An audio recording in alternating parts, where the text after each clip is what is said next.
సర్వదా నా హృదయముందు విరాజమాని అయి బాలరాముడు ఈ యొక్క రూపాన్ని నా హృదయముందు విరాజమానే ఉండుగాక. స్వామి ఈ రూపం నా హృదయంలో ఎప్పటికీ ఉండునుగాక. ఉండే విధంగా నన్ను ఆశీర్వదించమని విష్ణును మోహింపజేయి నీ మాయ నన్ను ఆవరించకుండా ఉండుగాక. విశ్వాత్మ ఈ లౌకికముకు నీ రూపమును నీ ఉపసంహరింపుము పరమానందదాయకము. నీవు ఇలా ఉంటే నీకు ఎలా సేవ చేయాలి స్వామి. కాబట్టి ఈ యొక్క రూపాన్ని ఉపసంహరించుకుందుము. సుకుమారులకు బాలరూపము పొంది నా కన్నుల కండవుతో కావింపుము అలు ఆ విధంగా శురూపం పొందుల వలన నీ మధుర మనోహరములు లీలా విలాసమును చూచుచూ నిన్ను నా ఎదకు హత్తుకుని నీ ముద్దు ముద్దు మాటలను వింటూ ఘోరమైన అజ్ఞానాంధకారం నుండి నన్ను తరించుము అని ప్రార్థన చేసించగా ఆ కౌసల్యాన్ని అప్పుడు ఆ పరమేశ్వరుడు రామచంద్రమూర్తి అన్నా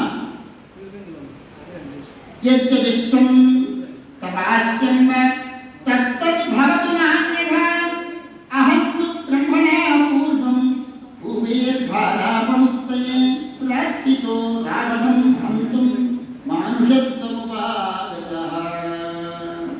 అమ్మా నువ్వు కోరినంతయు కోరినట్లే జరుగుతుంది. దీని విరుద్ధంగా ఏమీనూ జరగదు.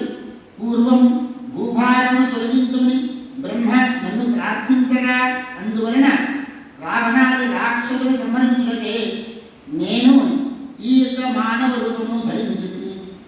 ఓ పుణ్యాత్మురాలా, పూర్వము దశలతో కూడి నీవు కూడా నన్ను పుత్రుడిగా పొందు కోరికతో తపమును ఆచరించుచు ఆరాధించింది. నీవు కూడా కశ్యపుడితో సమానంగా నీవు కూడా నన్ను అంటే కశ్యపుడే దశరథుడు ఆరాధించింది నన్ను కనుక ఇప్పుడు మీ పుత్రుడిగా ప్రకటనై నేను మీ మనోరథం నెరవేర్చుకుని నీవు నీ పూర్వ తప ఫలము చేయకనే నా ఈ దివ్య రూపమును చూడగలిగింది. నా ఈ దర్శనము మోక్షమును ప్రసాదించును. పుణ్యహీనులకు జనులకు ఈ దర్శనం అత్యంత దుర్లభము. మన ఈ సంవాదము చదివిన వారికి ఈ యొక్క సంవాదాన్ని రామాయణ చదివిన వారికి విన్నటువంటి వారికి కూడాను మరణకాలం అంత్యకాలమున భగవత్ స్మృతి నాయక స్మృతి లభించును అని ఆ సారూప్య ముక్తిని ప్రాప్తించును అని వర్ణించినాడంట. ఎవరికి? కౌసల్యాదేవికి రాముడు వర్ణించాడు. ఏంటి? ఈ ఘట్టాన్ని ఎవరైతే వింటారో ఈ ఘట్టాన్ని రామావతార ఘట్టం ఎవరైతే చదువుతారో వారికి అంత్యకాలంలో భగవత్ స్మృతి కలుగుతుంది, సారూప్య ముక్తి కలుగుతుంది అని అనుగ్రహాన్ని ఇచ్చి ప్రాప్తించును అని తల్లితో ఈ విధంగా వచించి భగవంతుడు బాలరూపుడై ఏడవసాగినాట. ఆ స్వామి బాలరూపంలో కూడా ఇంద్రనీల మండలతో సమానమైన శ్యామవర్ణంతో శోభిస్తూ ఉన్నాడ. విశాల నయనములతో అత్యంత సుందరాకారుడై ముద్దు ముద్దుగా ఉన్నాడ. అతడు బాలసూర్యుని వలె అరణ్యుతితో అలరాడుతూ ఉన్నాడ. సకల లోక రక్షకుడు భగవానుడు ప్రదరించి సుమనోహర బాలరూపంతో ఆనందము కలిగిస్తూ ఉన్నాడ. మహారాజు దశరథుడు పుత్రుడు జన్మించిన శుభ సమాచారం విని ఆనంద సముద్రమున మునిగి పోయినాడు. వెంటనే గురువు వశిష్ఠుడితో కలిసి రాజభవనకు వచ్చినారు. అతడు వచ్చి కమలైన బాలుని రాముడిని చూసి అతడు ఆనందాశ్రుని కలిసిపోయినాడు. తర్వాత గురువు ద్వారా అవసరమైన జాతకర్మాది సకల సంస్కారం నిర్వహించినారు. తదనంతరం కమలైనకు కైకేయికి భరతుడు జన్మించినాడు. సుమిత్రుడు పూర్ణచంద్రుని వంటి కవలలు జన్మించినారు. అప్పుడు దశరథుడు మిగతా ఉత్సాహవంతుడై వేల వేల గ్రామాలను, అనేక సువర్ణ ముద్రలను, లెక్కలేని రత్నములను, నానావిధమైన వస్తువులను, శుభలక్షణ సంపన్నులైన గోవులను బ్రాహ్మణుడు దానంగా ఇచ్చినారు. జ్ఞానము ద్వారా అజ్ఞానం నశించిన పిదక మునిజనములు ఎవరి ఎందు రమించదో లేక ఎవరిని ధ్యానించదో ఏ స్వామి తన సౌందర్యము చేత భక్త జనుల చిత్తములను రమింపజేయును, ఆనందింపజేయును. అట్టి అర్థములకు తగినట్టుగా దశరథునికి మొదట కుమారుడికి ఈ గురువు వశిష్ఠుడు రాముడు రామ అనేటువంటి నామకరణం చేసినారు. గుణము యొక్క ఆ గుణమును చూసి చెప్తారు గురువులు. ఇప్పుడంతా కూడా పేరు చాలా చాలా వికారంగా చాలా చిత్రాత్మకంగా పెట్టుకుంటున్నారు. శివ ఈశ్వర అని పేర్లు పెట్టుకుంటే ఆ పేర్లతోటి మన యొక్క జన్మధర్మం అవుతుంది. ఆ కనీసం కొడుకు మీద ప్రేమతోడైనా భగవన్నామాన్ని తెలుస్తూ ఉంటాం కదా. మళ్ళీ ఆరంభం చాలా సంతోషం. ఆ విధంగా కావాలి. ఈ విధంగా సంసారం పోషించువాడైనందున రెండవ కుమారుడు భరతుడు అని నామకరణం చేసినారు.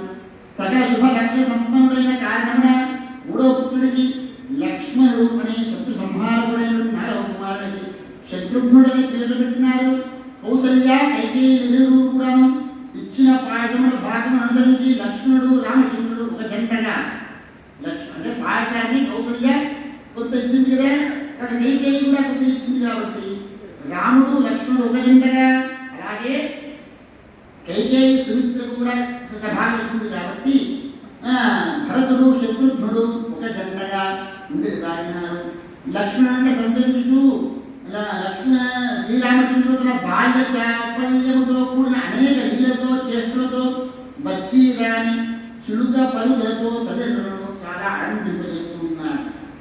ఆ స్వామి ఎలాడంపై ముత్యములతో అలంకరింపబడిన సువర్ణమయమైన అశ్వత్థపత్రము దేదీప్యమానంగా వెలుగుతుందట. గలనందు రత్నములు మనలతో పొదగబడి మధ్యన పులిగోరు పథకముతో కూర్చిన హారము సుశోభిస్తూ ఉన్నదట.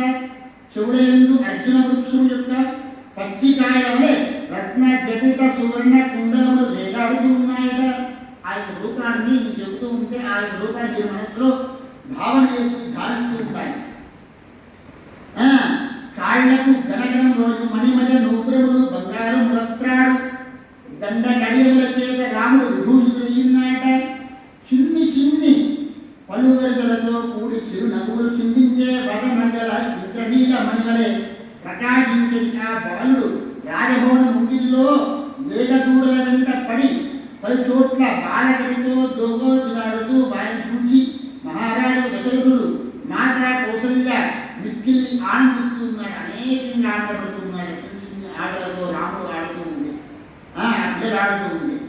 మహారాజు భోజనము చేయడం కూర్చుని రామా రమ్ము, రామా రమ్ము, రామచంద్ర రమ్ము అని పిలిచి మిక్కిలి ఆనందముతో అతని మాటి మాటికి రమ్ము రామా రామా రామా అని పిలుస్తూ ఉన్నదిగా. కానీ ఆ రాముడు ఆటలేందు నిమగ్నుడైనందున తండ్రి వద్ద వెళ్ళకుండానే అప్పుడు దశరథుడు వెళ్ళకుండను వెళ్ళలేకపోయాడు.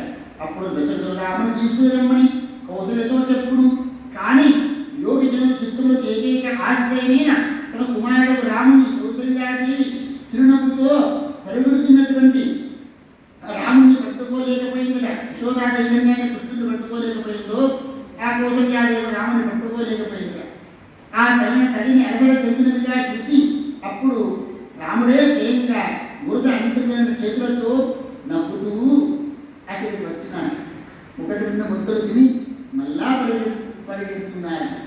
మాత కౌసల్య రాముని చక్కగా వస్త్రాభరణాలతో అలంకరించి ప్రతి నెల అనేక విధములకు మధుర పదార్థములు చేసి అతని శుభములు కలుగుటకై ముఖ్యేతులతో వాడవచ్చేతులు ప్రతి సంవత్సరం జన్మదిన సందర్భముల ద్వారా అప్పాలు కుడుములు చెదిలములు పురుగులు మొదలైన వ్యంజనములు తయారు చేసి ముత్తేదులకు వాడములిచ్చి పండుగలు జరుపుకుంటూ ఉన్నారట. రాముడి యొక్క దుర్గుతనం వల్ల కౌసల్య ఇంటి పనులు చేయడం కూడా తిరిగి లేకుండా ఉన్నారట. విధంగా అల్లరి చేస్తా ఉన్నాడు రాముడు. రాముడు అల్లరి చేస్తున్నా నాకు ఎందుకు లేరా.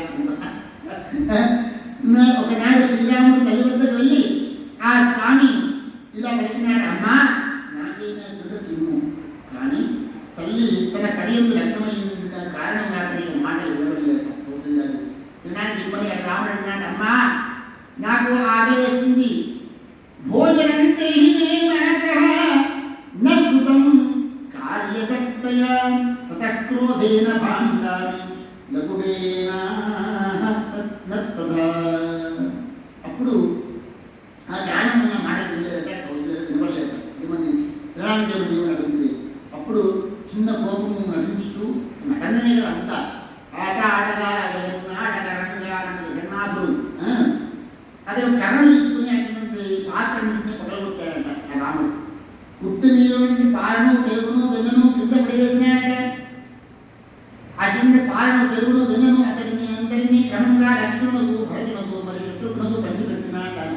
అప్పుడు ఇల్లగా వంటవాడు వెళ్ళి కౌసల్యామాతకి విషయం చెప్పగా ఆమె నవ్వుతూ పరిగెత్తిందట. తల్లి వచ్చుటను చూసి ఆ బాలులందరూ కూడా నలుగురందరూ పారిపోయినారు. తల్లి కౌసల్య కూడా వారి వెంట పరిగెత్తిందట. కానీ ఆమె అడుగడుగునా తడబడుతూ ఉందట. ఎట్టకేలకు ఆమె రాముడు పట్టుకున్నది.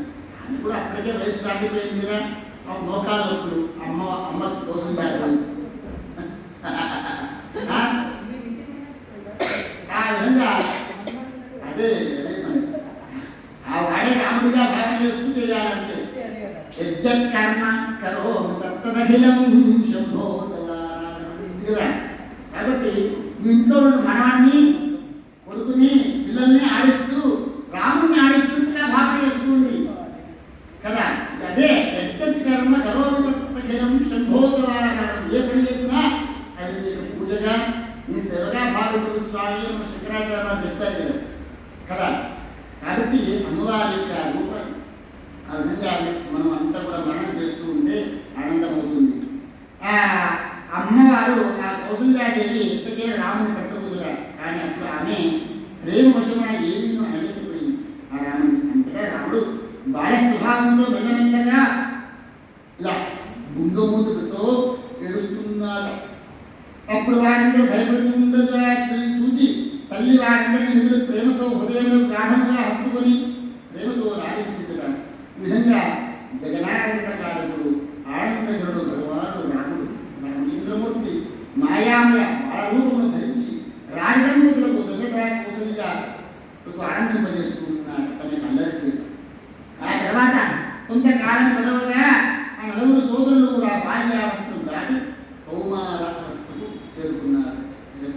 13-14 సంవత్సరాలు అంటే 12 సంవత్సరాలు దాటితే కౌమారావస్థ ఆరంభమవుతుంది. దాటి కౌమారావస్థ ప్రవేశించినారు. ఉపనీత వశిష్ఠేన సర్వవిద్యా విశారదాః ధనుర్వేదే జగరతాః సర్వశాస్త్రార్థవేదినః. అప్పుడు వశిష్ఠ మహర్షి ఆ దశరథుడి దగ్గరికి వెళ్ళి దశరథుడిని పిలిచి, ఆయన దశరథ, నీ కుమారులకు ఉపనయన సంస్కారాన్ని ఆచరించు అని తెలుపగా వశిష్ఠాదేవి మహర్షి వారికి ఉపనయన సంస్కారం ఆచరించినాడు. లీల చేతనే మానవులను ధరించిన సకల లోకనాథులకు నలుగురు సోదరులు సకల శాస్త్రముల యొక్క మర్మము తెలుసుకున్నారు. అదేవిధంగా ధనుర్వేదము మొదలు సకల విద్యలందు పారంగతులైనారు. ఆ సోదరులందరిలో లక్ష్మణుడు సేవ్య సేవక భావముతో ఆదరపూర్వకంగా ఇళ్ళవేళ శ్రీరాముని రామచంద్రుడిని అనుసరిస్తూ ఉన్న సేవ్య సేవక భావం. ప్రతి మనిషికి భగవంతుని చేరుకోవడానికి స్మరణం, కీర్తనం, పాదసేవనం అంటే ఇది దేని సేవక భావం. లక్ష్మణుడు చేసినట్టు సేవ్య సేవక భావం బంధం అంటారు. ఆ విధంగా రామచంద్రుడు సేవిస్తూ ఉన్నాడట. అదేవిధంగా శత్రుఘ్నుడు భరతుడి సేవ ఎందుకు తత్పరుడై ఉన్నాడట. లోకనాథుడు రాముడు ప్రతినిత్యం లక్ష్మణుడితో కూడి ధనుర్బాణములను అమ్ముల పొదున చేకూడి అశ్వారుడై క్రూర మృగములను సమర్థులకు అడగబెడుతున్నాడ. అక్కడ సింహముడు పెద్ద పొరులో ఉండి దుష్ట మృగములను వధించి ఆ విషయములను అన్నింటినీ వినయపూర్వకంగా తండ్రికి చెప్పేటుండేవాడట. ఆ రాముడు ప్రతినిత్యం కూడా ప్రాతకాలం సూర్యోదయ పూర్వమే నిద్రలేచి స్నానము సంధ్యావందనాదులు అన్ని కూడా నిత్యం కూడా ఆచరించి తల్లిదండ్రులకు ప్రణామం ఆచరించి తదుపరి వినయముతో నగరవాస హితములకు సంబంధించిన కార్యములను అన్నింటి కూడా చక్కబెట్టుకుంటున్నారట ఆ వయస్సులోని. తదుపరి సోదరులతో బంధువులతో కూడి భోజనం చేసి ప్రతి దినము మునిజనులతో ధర్మశాస్త్ర రహస్యములను వినేటువంటి వాడు మునుల చేత పండితుల చేత ధర్మము, పరిపాలనా ధర్మము, భగవద్ధర్మము, స్వధర్మము అన్ని యొక్క ధర్మశాస్త్రములను కూడా విని తెలుసుకునేటువంటి వాడ.